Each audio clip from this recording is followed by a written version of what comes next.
Good afternoon, everyone. My name is Porter Kirkwood, and I want to welcome you to the 6th Judicial District's 3rd Annual Black History Month program. This event is co-sponsored by the Franklin H. Williams Commission and in collaboration with the Binghamton University Art Museum. This is the first of what we hope will be many collaborations with Binghamton University. We're really looking forward to this program. Any additional information on the Franklin H. Williams Commission you can find in the program that was handed out today and on their website. We want to get right into our program today. So I have the privilege and honor of introducing to you the 6th Judicial District Administrative Judge, the Honorable Eugene D. Fawnin.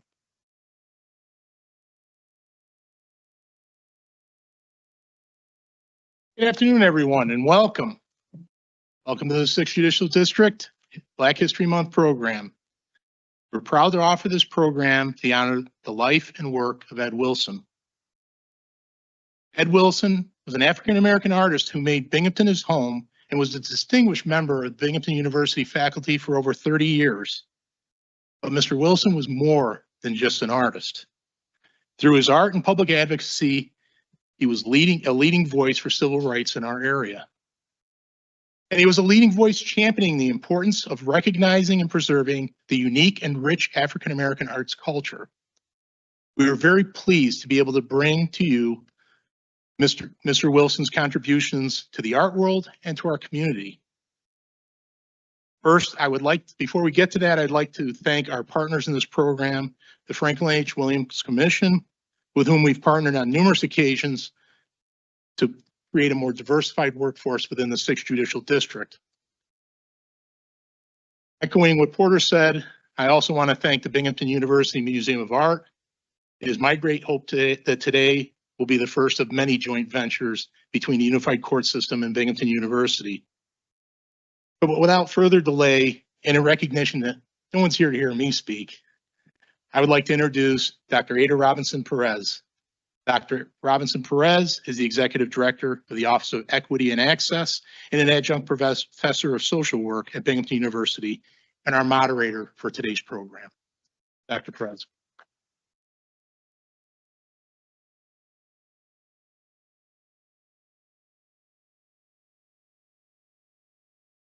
Good afternoon, everyone. It is our pleasure to be before you over the next hour or so to talk about a really prominent figure who was a part of this community, who was the fabric of this community and the community of Binghamton University. And before Binghamton University, he had done a plethora of work as well for humanity. And so before I get started, I want to thank the Franklin H. Williams Commission for inviting us to be a part of this event, this Black History event. As we know, Black History Month is something that we do as a nation because Black history is everyone's history. And although it's the shortest month, we take advantage of each day that we should celebrate history every day. But for the next few minutes, we'll talk about, again, the significance of Ed Wilson. And there are other African-American artists as well. We would be remiss to omit musicians, dancers, but today we're going to talk about Ed Wilson, who is the Afro-humanist sculptor. So I'll read a little bit about his history, and then we will jump into some questions with my colleagues. Just a little bit about our colleagues. You can read or find their bio inside the program, but I had the pleasure of meeting Tom McDonough as a distinguished speaker last spring semester when he brought Ed Wilson's artwork and his civil rights activism to the forefront to the campus and abroad. And I was just floored. And he has been an excellent docent trainer for me as a first-time newbie as a docent. And then my friend and counterpart, Derek Scott, not only a neighbor, I call him a big brother as well. He is also a phenomenal historian as well as an art lover too. So you'll have an opportunity to hear their voices and hear their experiences through their lens, as well as I may also interject some of my own experiences and enlightenment that I also received through this experience we had that started last spring into the fall exhibit as well.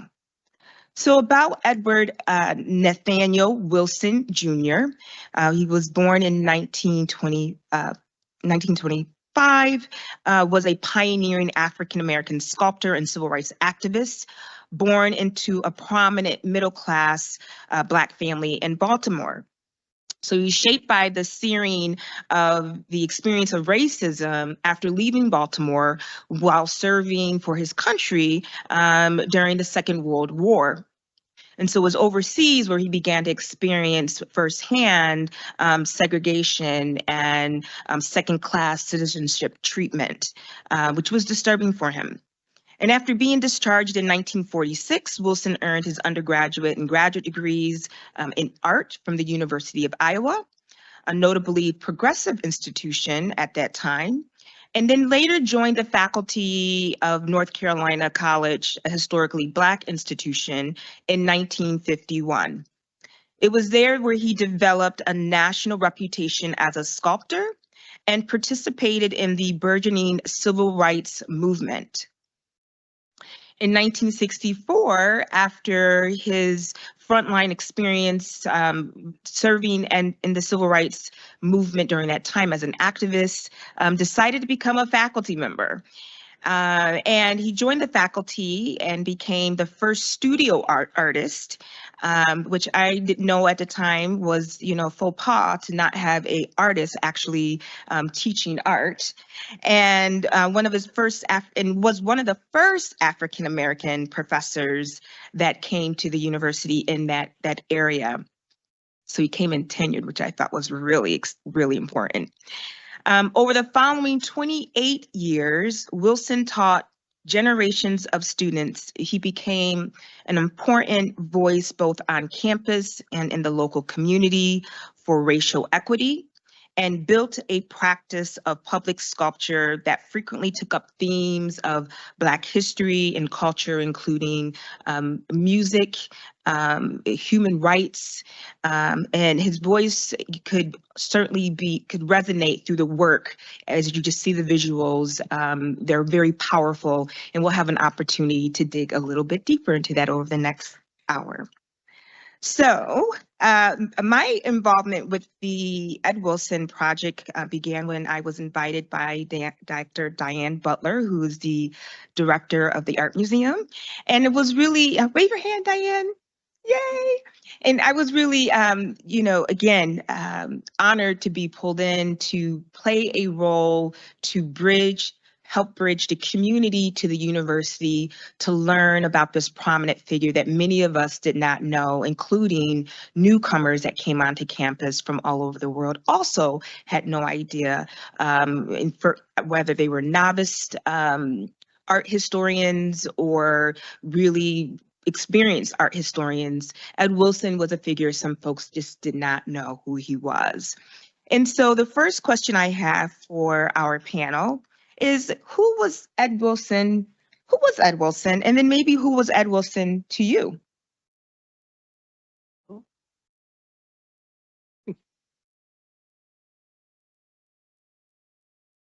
Well, my role in the exhibition was to compile the oral histories for the exhibition. And that involved interviewing 32 plus individuals who knew Ed, his daughter, son, nephew, colleagues at Binghamton University, members of the community, and former students. And so in many ways, who Ed Wilson is to me is who Ed Wilson was to these various groupings of individuals.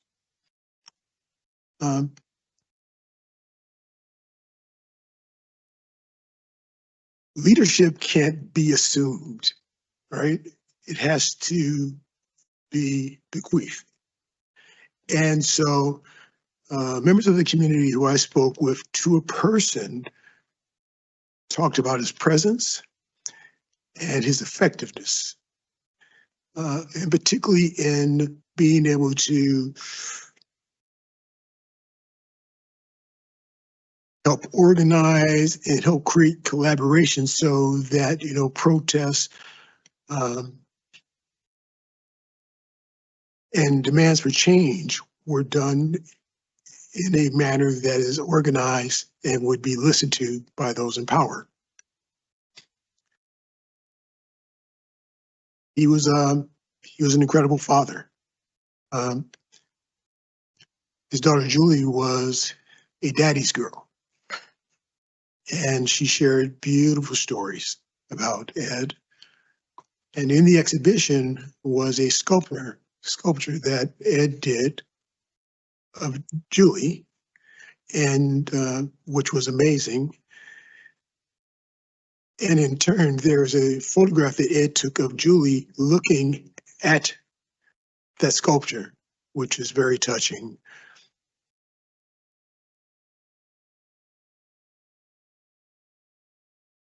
His former students offered beautiful stories. And to a person,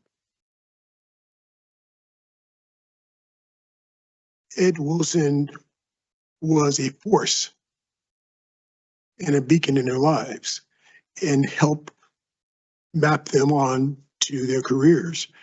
There's a law firm locally. It is the Garufi Law Group. And one of the patriarch's son, Auguste Garufi, attended Binghamton University. And his intent was to go into medicine. He took one course with Ed, and he decided to become a sculptor. And he is in New York to this day as a sculptor that is recognized and well respected. He never prescribed or told students what to do. And I think that this was pretty much how he probably dealt with his family, that he encouraged his students to think for themselves. He taught students how to learn about the vocation of being an artist. And for me, he was just a cool dude. He was just a cool brother. He had the look, and many people who spoke of him said he was just a cool dude. And for those of us from the 60s and the 70s, we know exactly what that means. That's an important, adjective to apply to someone. But he was a brilliant man. He was an artist. He was a teacher, but he was also an amazing thinker. And I particularly appreciated while he was an African-American artist, he knew he was more than that. The exhibition is Afro-Humanist, and he taught his students and in his work, while it may have derived from African-American experiences and what was happening in society and personally, he emphasized humanistic cross-cutting values of justice, liberty, fairness, authenticity. And I'll pass the mic. I interviewed for a job during the 1990s in San Francisco, California. And this was during the Clinton-Gore administration when they were pushing the re-voting government. And one of the initiatives was community-based environmental protection, environmental justice, diversity, right? And so whenever change, particularly diversity, is made an issue or made a topic or a priority, that provokes a reaction. So I interviewed for this position, and somewhere during the interview, one of the interviews said, we're not going to hire you just because you're Black. To which I replied, well, I don't think I didn't put that on my resume or my cover letter. And that is not one of my qualifications. And so in many ways, Ed's emphasis on, humanistic values and thus his own humanity and others' humanity, while walking and being a Black man in this society resonates with me personally. So I felt a real kinship to him, and I just wish I could have met him in person. Hey, good afternoon, everyone. I think it's so important to begin our conversation today with Derek's thoughts, because the oral history that he conducted in preparation for the exhibition, and which is conserved now, at the university in perpetuity, really gave you such insight into let's say a 360-degree human. That for me, I felt like I learned a lot from your conversations. I'm an art historian by training, and so I tend to approach these things through the object, and in a sense of, I think about who Ed Wilson is.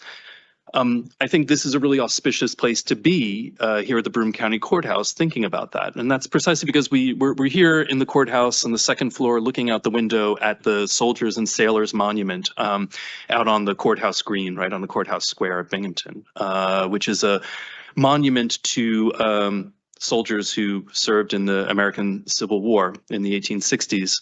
It was put up there on the lawn in the later 1880s. And, it's a monument to a war fought in the name of the abolition of enslavement, yes, with a figure of freedom that caps it. But the two soldiers that stand on either side, our soldier and our sailor, which you don't really look at so often, but when you do, you realize that these are, although representing universal figures, that universality is imagined as white. And I think there's something very powerful about looking down the urban axis of Shenango Street, and at the other end of it, finding a public monument that echoes while differently inflecting that Soldiers and Sailors Monument. And I'm thinking about Ed Wilson's memorial to President John F. Kennedy, his first major work of public art. Commissioned only, well, not even quite 2 years after arriving from the South here in Binghamton in it was commissioned in '66, and then for a variety of reasons took a little while to actually get the thing built and up, and so was dedicated in '69. It's the little, exactly. Yes. Yeah, well, it's an 11-foot high granite obelisk with bronze panels on it. We have a model for one of the panels here with us today, so you can take a closer look. But I think there's something really interesting echoing across a century of time between the Soldiers and Sailors Monument, this post-Civil War monument, and a monument that, commissioned to memorialize John F. Kennedy.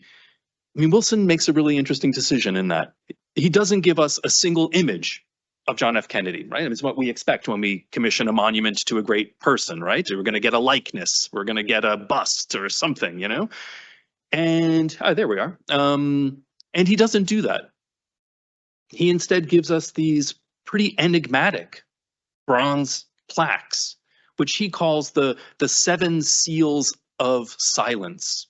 Now, for those of you who know your book of Revelations, we have the 7 seals, which announce the kind of coming of the apocalypse. And for Wilson, I think each of these panels, which bears a particular name that ranges from the invisible to the maimed and the like, each of these panels commemorates a failure, a civic failure of engagement, because for him, Kennedy's great message was one of commitment to public action, commitment to public life, commitment to public involvement. And Wilson wanted to, rather than honor the individual wanted to honor the ideal. And so gives us, these works, which in 1969, I think are more than just a memorial to Kennedy, but also are a comment on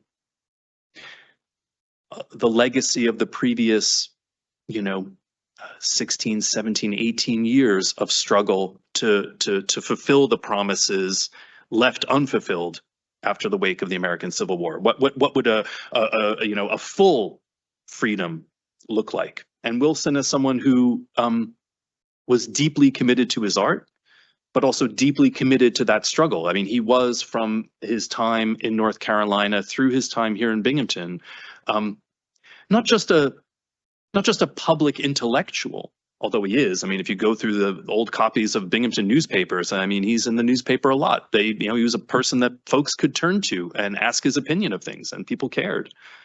But also a public activist, someone who was really, involved in these struggles.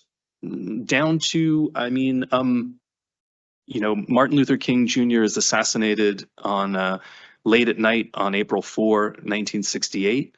And Wilson is in the mayor's office that same night at 3, 4 in the morning with a group of other multiracial concerned citizens thinking about how Binghamton can avoid the kind of unrest that was sweeping across cities. You don't have to go to New York or Newark, right? I mean, you could go to Rochester, and the like. So someone who really was present in this community in multiple ways. But for me, always with the commitment to thinking through art, thinking through culture at the core of it. You. Yeah, deeply committed to the struggle, and a cool dude. That's what we got out of that. And I would echo Indeed. that part as well.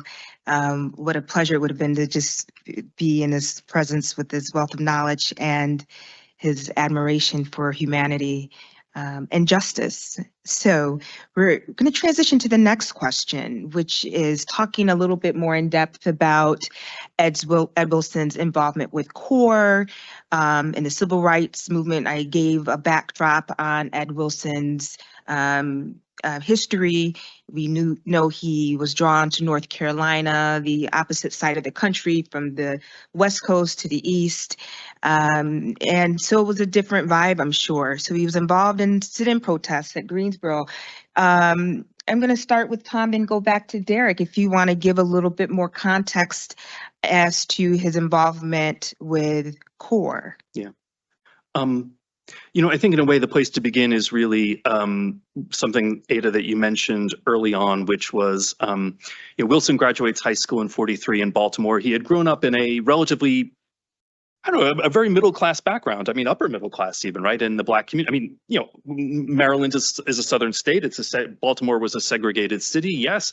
But, his father was a registrar at a historically Black college in Baltimore. His mother was a school teacher. They came from a family of multiple generations of prominent citizens. So it was a protected world in a way that he grew up in.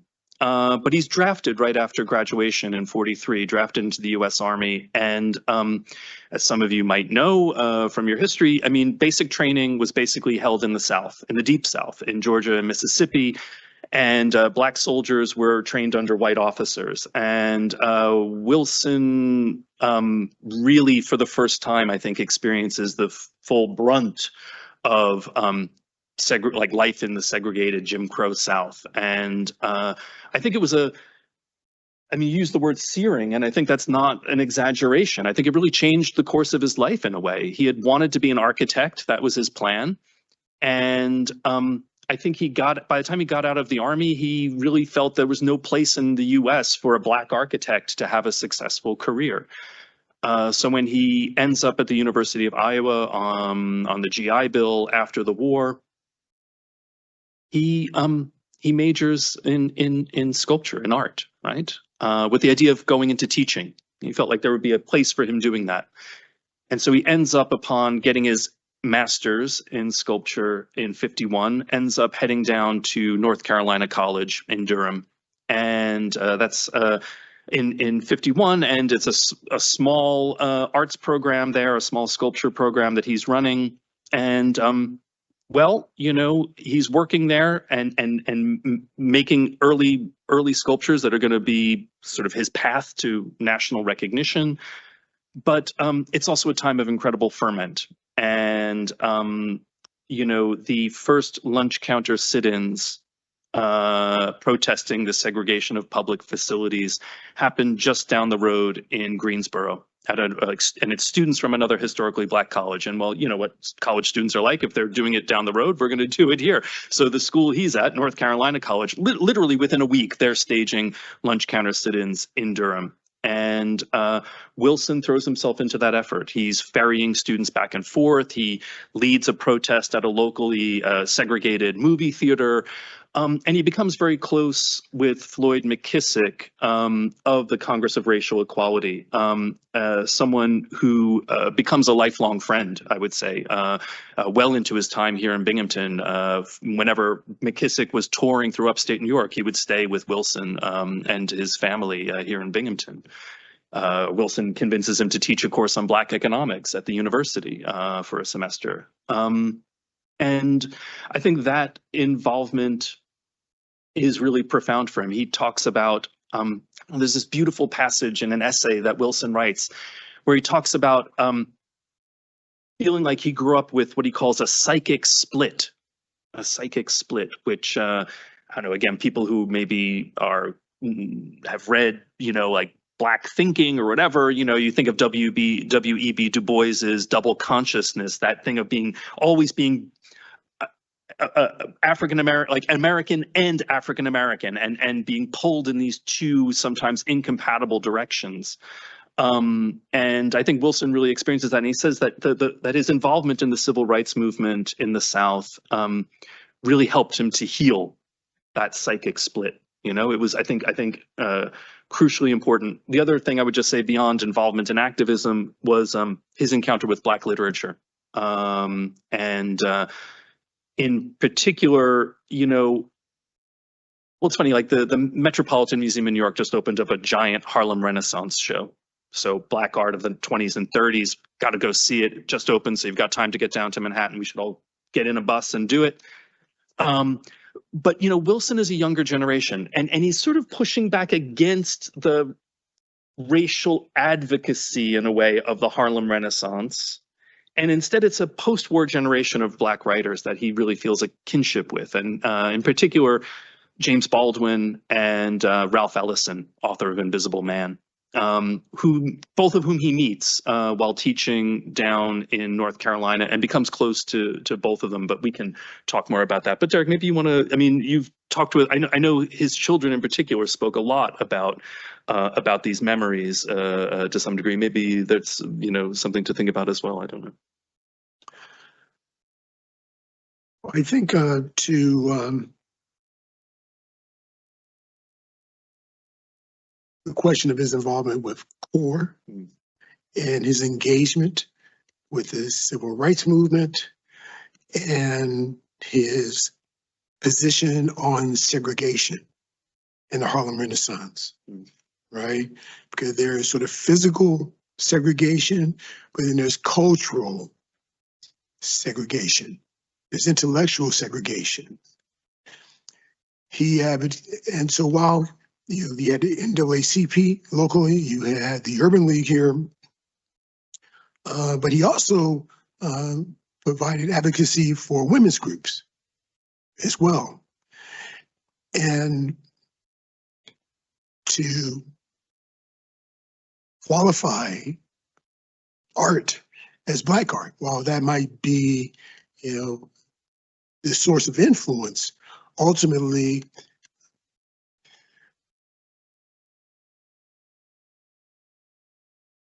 the issues confronting the country, you know, while, you know, the Black community were victims of segregation and of racial violence, so was white America. Because, and I just think collectively, when you espouse a set of values, but your actions and your behaviors run counter to what you espouse.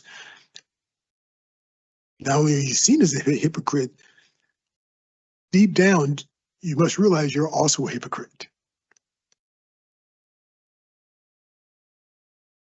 And so Ed, while he supported the NAACP and these other organizations, I have no recollection of anyone saying that he joined them. He supported the issues and the priorities, but he never became a member. And I think, and again, I'm hearing this all secondhand, and maybe that should be a caveat, that my history, my knowledge is through the exhibition, the histories. Tom is just a great historian, and interview with others. His presence in the community was issues-based. If there was something going on, he would show up.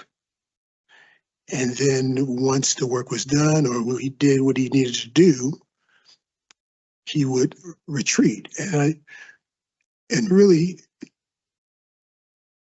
while he was an advocate for change,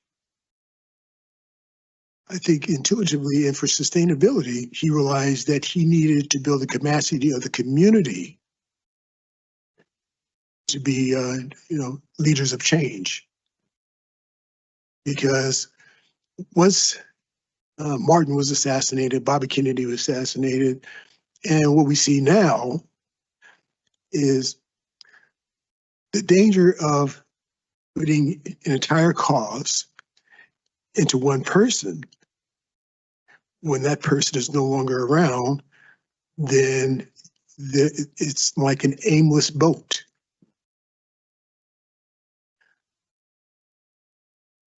Yeah, maybe just one. I mean, I think I have to say, like your comments today are just so spot on, Derek. Like, I really think what you were talking about, the refusal of a kind of cultural segregation was at the core of Wilson's understanding of his place in American art, American culture is exactly right. And what you're saying about leadership, I think, here is really correct as well. And I might just bring up a late work that was never realized, but on the 20th anniversary of Martin Luther King Jr.'s assassination, the city of Binghamton decided to commission a memorial that would be on the Shenango River walkway, the waterfront walk. And they asked Ed Wilson to come up with a design. And what I really admire about the design, which money was never successfully raised to build it, so it only was a proposal.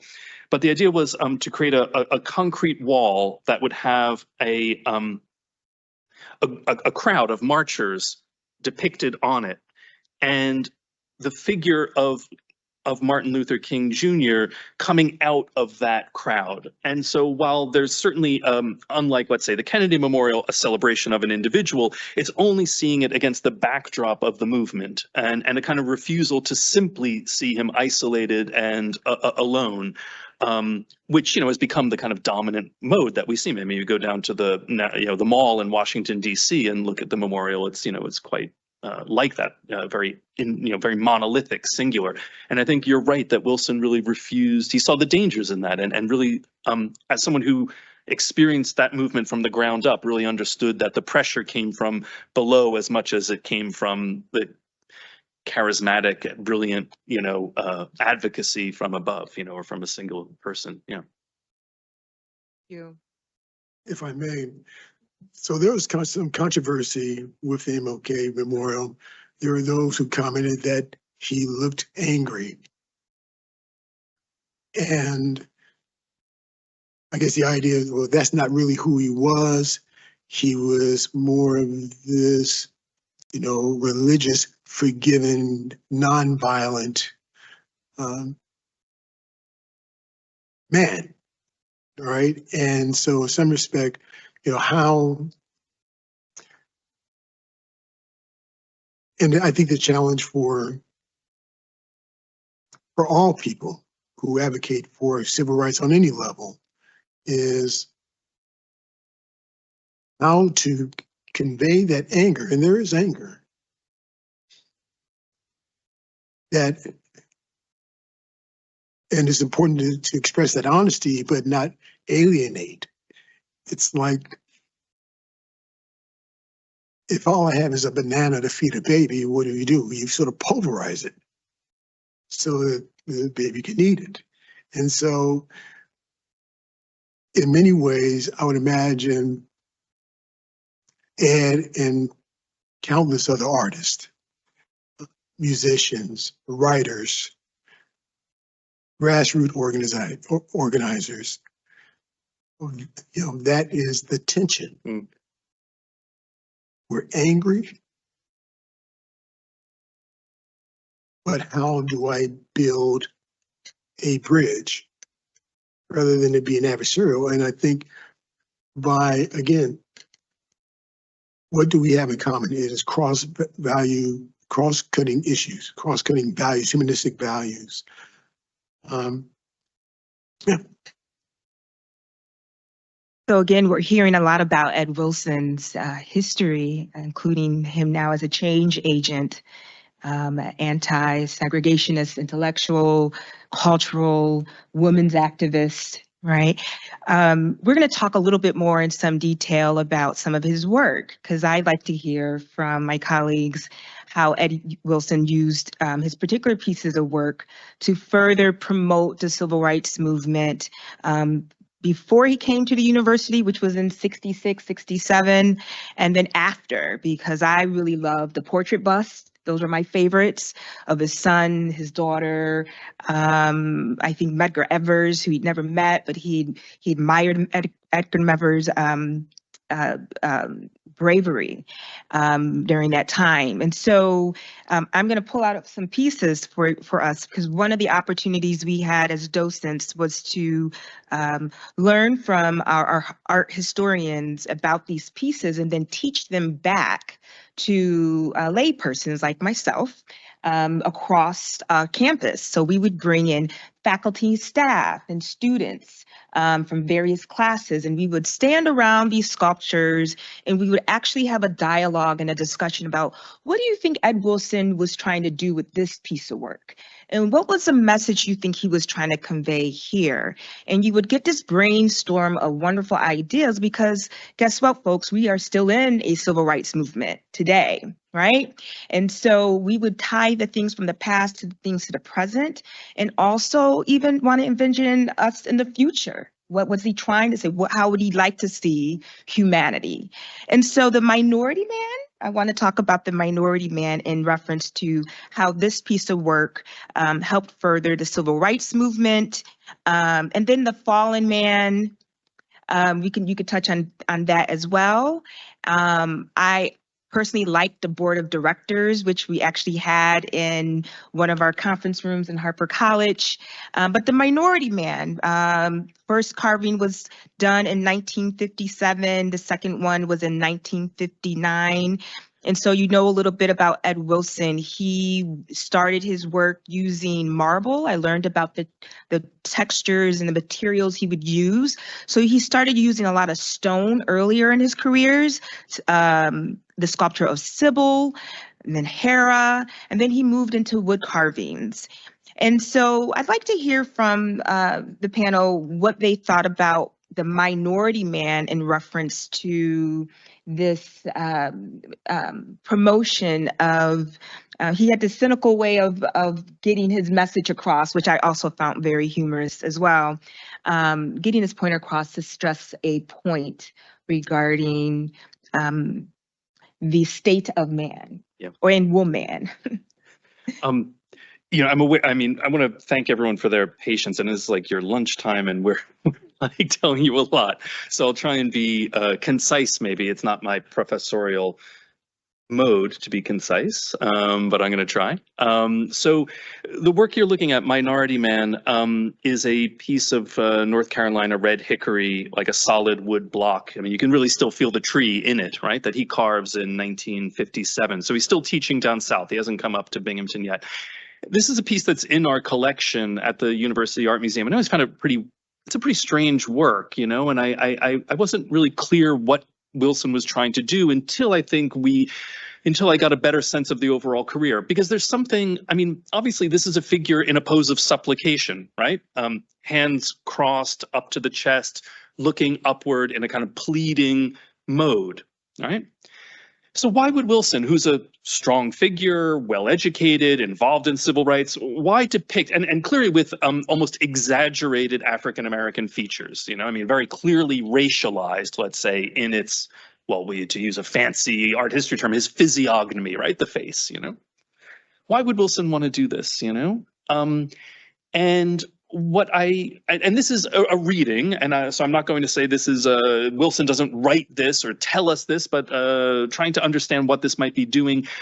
At this moment of increasing militancy, right, and protest, I think he's trying to, when he calls it minority man, I think he's trying to sculpt an image of what a white audience would prefer to see in the African-American population, right? It's a fantasy. It's a kind of fantasy or a projection of this, you know, of the essentially like, and like this is a pejorative term and you'll excuse me, but like the good African-American, right? Who isn't out on the streets protesting, is not angry and demanding, but is quietly pleading with white America for, you know, betterment and the like.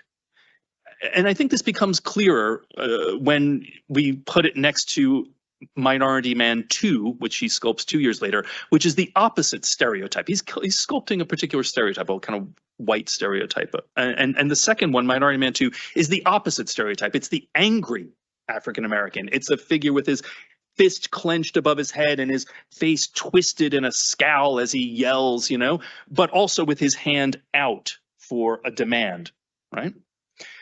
These together, I think, are Wilson working through what he finds, you know, in the white American community around him in Durham, but in the country at large, like a country that fails to it was failing at that point to see its African-American population for who they were, failing to see their demands for equality for what they were. And instead, we're projecting a set of fears, anxieties, and desires onto them. So it's almost like a caricature, like something you might find in an editorial cartoon, but made instead in the permanency of sculpture. Very interesting, very unusual.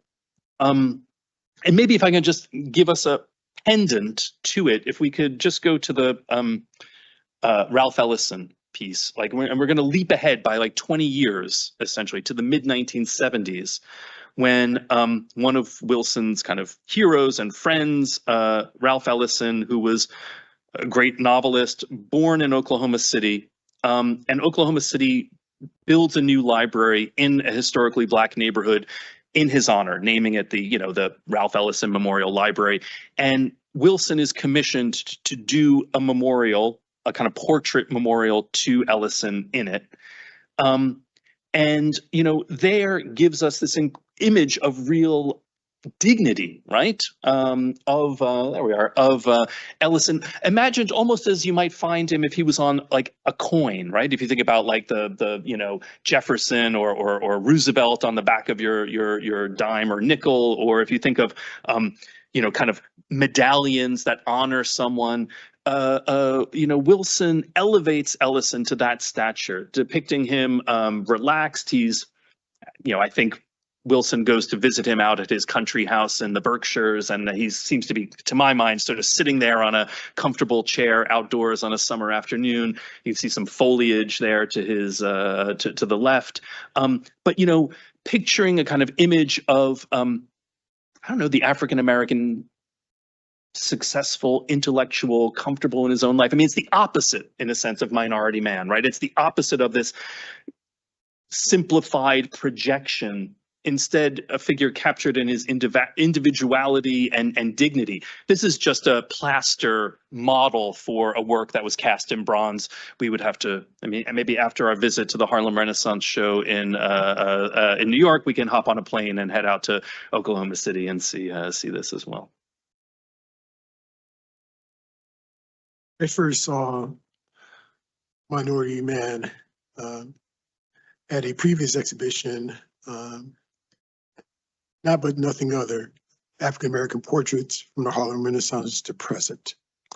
And so there's these portraits, and I was a first-time docent.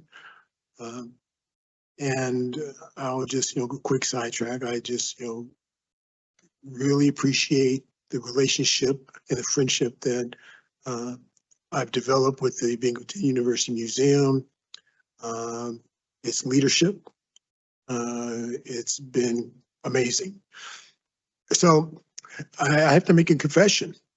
I was a docent, but I was also having fun, right? And Minority Man was, you had the main gallery and all these portraits, and then you sort of go behind this petition and there's Minority Man, right? And first, my reaction to it was, I got it. I know exactly what that feels like. Mm. And I think that I made some reference to it in my prior comments. I'm angry. I'm outraged. I'm disgusted by racism and injustice. And I can't say that with a smile on my face, right? And when I saw Minority Man #2, it was painful for me to look at it, because that tension, that psychic split, what we now call code switching, right, is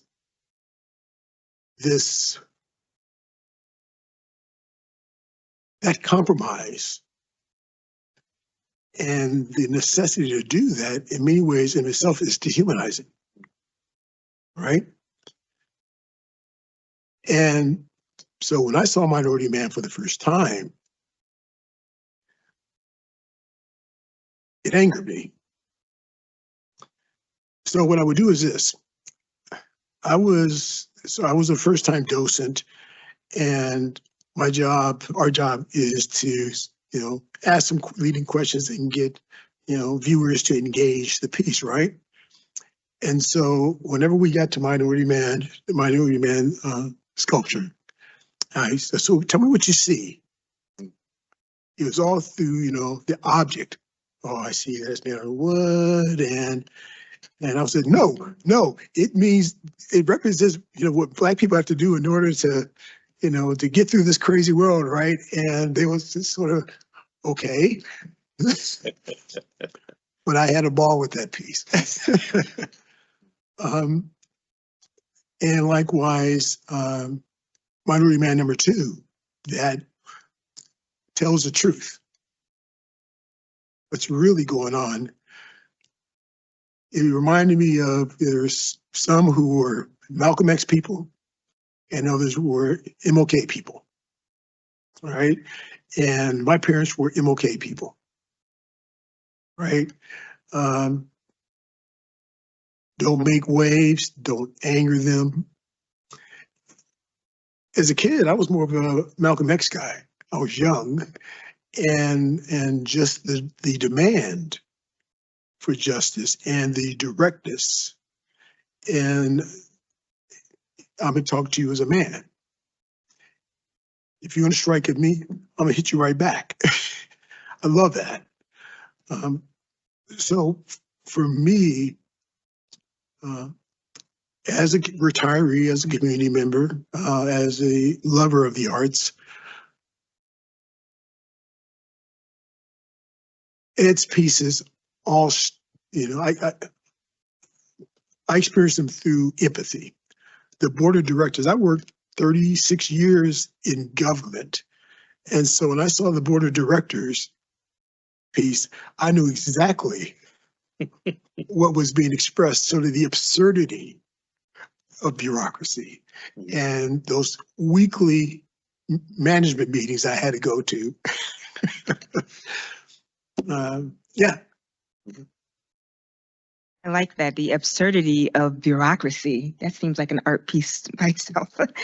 So the state of emotion, I heard a lot of the emotion expressed with the minority man, even in other his pieces, and the historical figureheads that he also honored. I being cognizant of the time, but I thought we'd spend a few minutes talking about Ed's lasting legacy for the greater Binghamton area. We know his impact was and is certainly phenomenal to all of us engaged in this experience now and then those that came before us. A little bit about Ed Wilson at the university. He retires in 1992 and continues to engage in his work. And because during this era, the popularity of Black art somewhat declines. And then sadly, in 1996, he sadly dies to us at the age of 71 from a heart condition, a condition he developed as a child from rheumatic fever, and he struggled with this. So, it took nearly 27 years for us to stop and pay attention and make tribute throughout a period of time. And hopefully this is just the beginning of honoring his life. So I'd like to talk a little bit about, what we feel might be his lasting legacy for the greater Binghamton area. I know for me, one of the memorable experiences I had through this exhibition time was cleaning the 7 Seals of Silence downtown across from the Greyhound. I had never paid attention to the 7 Seals of Silence. When I got close up and personal, I was able to read the plaques and really study the figures and look at a lot of pigeon poo, and that was fun. But what was really, to me, beautiful in this experience that we shared as a community was that we had folks stopping who were asking, what are you doing? And tell us about this thing that you're cleaning here. People that lived in the housing development right next to it did not even know who Ed Wilson was. So being able to share a piece of this really profound history with community residents that look at this sculpture every day, stopping to have them have a conversation. Derek did a lot of that, engaging. And then we had students from Vines, a group of high school students from Binghamton High School, come and also learn about the 7 Seals of Silence. And then they engaged in cleaning this monument with us, and we would have conversations. And some of them talked about their interest in the arts, and they never knew about Ed Wilson, and they never knew about his civil rights activism. So for me, I would say that lasting legacy was for us that will remain was connecting to the community to educate others like we're doing today about the life and the work of Ed Wilson so that we may all continue that legacy. How about you all? Yeah, I think that's really well said, Ada. It seems to me that like looking ahead, what's the legacy bequeathed in a sense? And I really think it's this notion that art isn't a separate realm. Art is not simply something for leisure time and sitting back in a comfortable armchair and looking at a beautiful painting. But art can have, it doesn't always have to have, but it can have a real civic vocation, and it can be a way not just of educating, but of bringing a community together around an artwork and around the kinds of discussions that Derek was talking about and you've been talking about. I think that's a kind of key legacy maybe for me in the work. And what it makes me think of is the Harriet Tubman sculpture that's been commissioned for the downtown center on the Shenango waterfront. I think, you know, even though that's not an artist who I don't think knew Ed Wilson, knew about the work or anything like that, but I think it's a work that embodies many of the same values that we've been talking about here, and that will, you know, we didn't get the MLK memorial that Wilson designed, unfortunately, but we're going to have something else that I think can be really meaningful, a meaningful part of our artistic and, you know, social and political landscape here in downtown Binghamton. I think it's a beautiful work. It really has, it's going to be great. I was going to also add the middle passage. Could we just, are we going to go through those slides? Just while Derek speaks too. I thought that was another good example. Well, before I speak, any comments about middle passage time? Oh, gosh.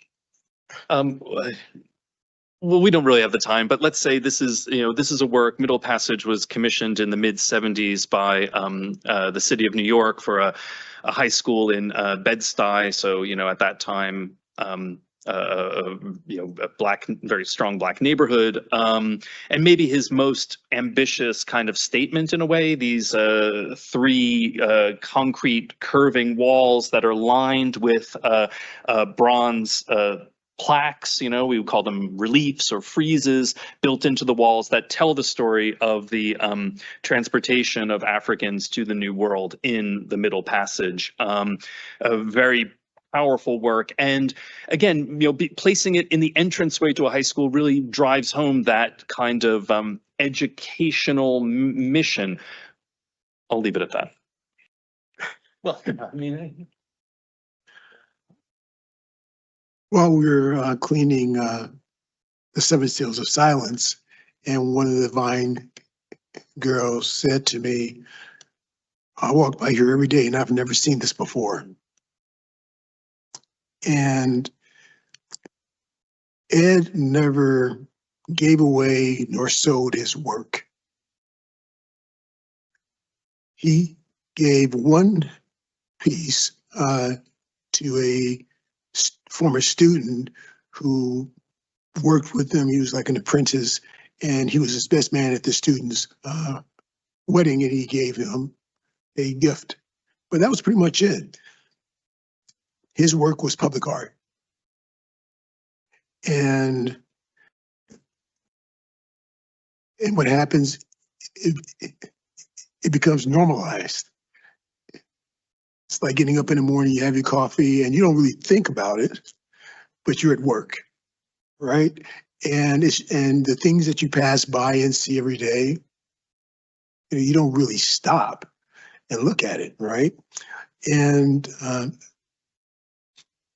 so I think that, you know, and first and foremost, Ed was an artist. Ed was an artist. You know, his identity as a black man was really sort of imposed on him by society. You know, it really is a, you know, and I won't go into what that really means in the history of that, because I can go off in different directions as well. The JFK Memorial was, what you see there is what's left of it. Mm. It was a plaza, and it was intended for, you know, the public to sit down and to look and to reflect upon the messages there. And, you know, there was, you know, crime and vice happening around the monument, right? And so rather than, okay, what can we do to deal with crime and vice? We'll just tear down the plaza. And that reminds me, it makes me think of what we're experiencing today politically. And this attempt to minimize, discredit, and erase legacy in Black history. And the people who I interviewed who knew Ed and could speak to that, they're all older, 70, 80 years old. And those numbers continue to diminish. And in the 70s, especially after Martin was assassinated, you had the Black Power movement, right, which is really driven by young people. But when I think about today's generation, and I don't mean to sound like old curmudgeon and things were better when I was growing up and these kids now, I don't want to be that guy. I will just say that it's different, but you cannot ignore the effect of technology. And one of the issues that Ed, was concerned about, a couple, one was environmental justice and pollution and toxins. And you certainly have our challenges here with the old IBM campus over there. And he was, before I lose my train of thought, technology. Thank you. I'm getting older too. And what happens is that today's technology, the internet is it's sort of a paradox. You can go anywhere in the world. You can see anything. But at the same time, what it does is shrinks your world because you're right here, right? And, and I know that there's much being studied and written about, what is happening, psychologically to young people and how is that impacting them and their development, right? And I think that Ed's legacy has to be sought out. If you don't know what you're looking for, if you don't know what the questions are, then you'll just walk right by it. There is some articles, there are some stories, but, how does that resonate today? I mean, certainly the themes and the topics, in particular in the 7 Seals of Silence, that could have been made today. About disengagement and the failures of us to live up to our ideals. I do know that his legacy really lives in, I believe, in his students. And, while we're in a small town, technology, there's an old song about war. The world is a ghetto, right? And first you think about ghetto as a very specific place, right? But now everything is interconnected, right? And so, yeah, what is to be his legacy? What is his legacy now? I think, for most of us, it's probably, I never really knew anything about the guy, right? But then for the generation that come behind us, the students and the art students at Binghamton High School, for the art students at Maine Inwell, right? I think that there's much that can be done. I think that collaborations like this, is a good start to the extent that we could begin to find some synergy and do outreach to the schools, the community college, SUNY Broome Community College, the high schools. It has to be deliberate. The memories of the Holocaust are actively and deliberately kept alive. It doesn't go anywhere. And I think the same, generally needs to apply to Black history, Black art by Indigenous people, art by those in third world countries. It's there, but who is going to facilitate and make that happen? I think that that legacy depends upon all of us.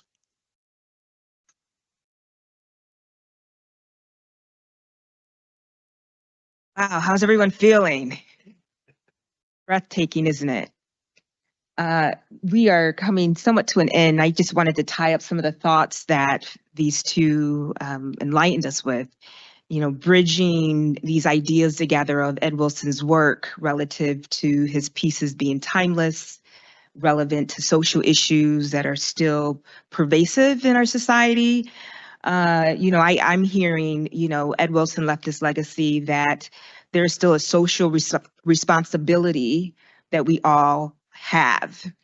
And his work will forever stand to remind us of our need to self-examine ourselves and then take the next step to respond, right? And whether that response is educating others or political activism or serving at a pantry, food pantry, we can name the list, right? Food insecurity, housing insecurity, the list goes on. But Ed Wilson was certainly an artist first and wanted to be respected at that. And I believe he was. I believe he was.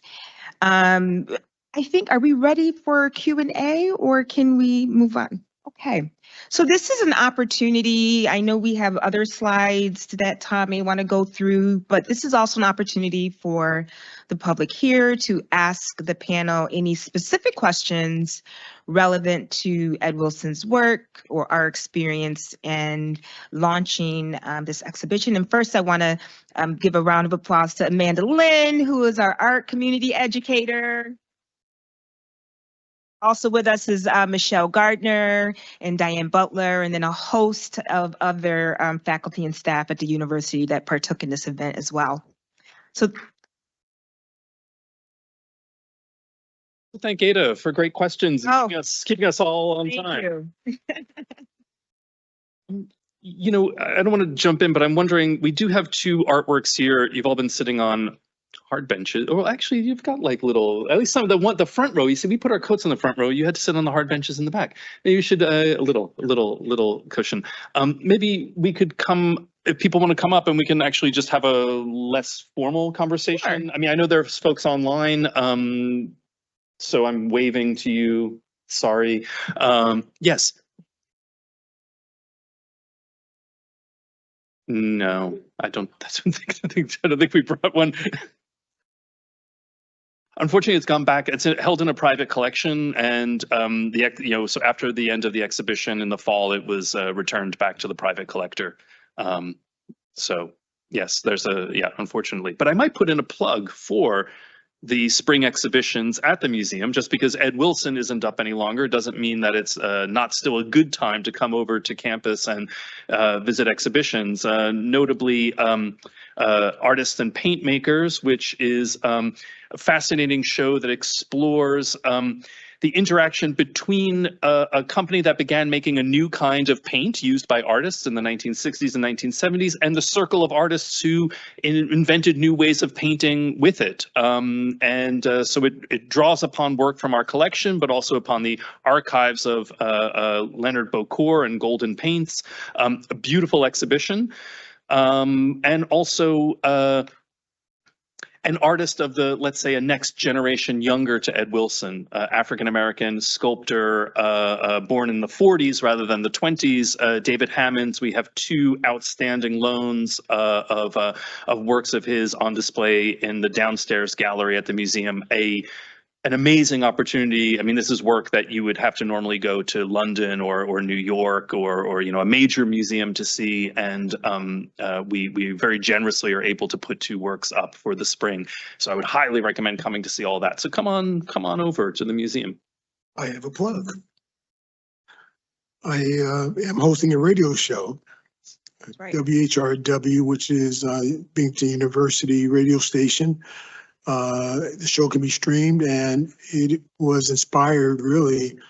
Ed was a jazz lover. He played jazz when he worked, Coltrane, those classics, Miles.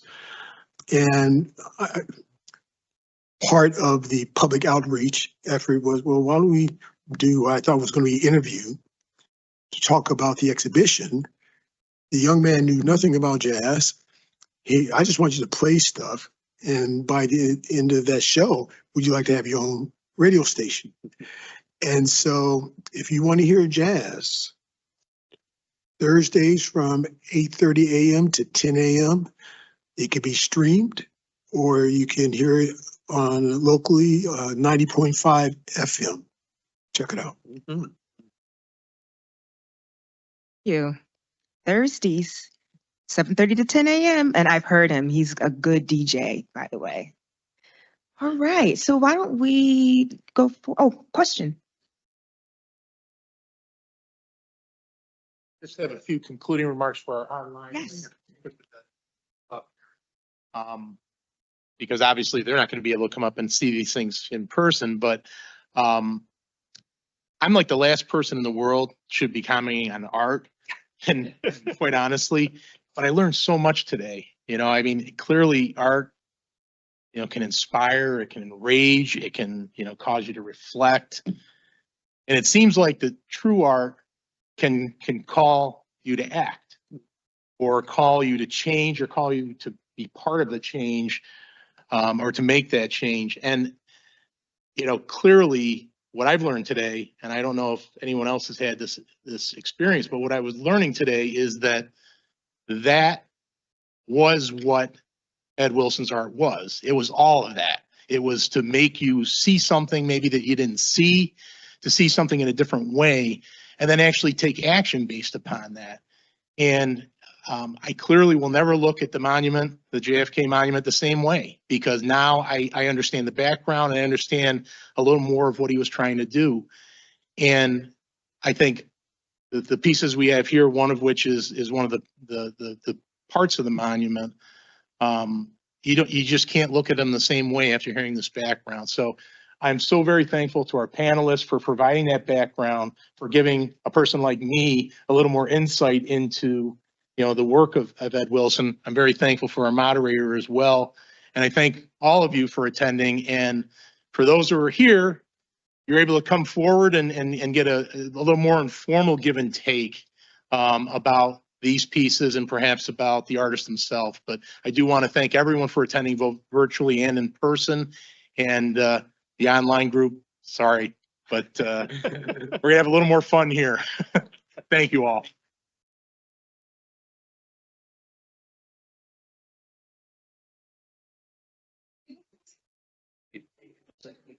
So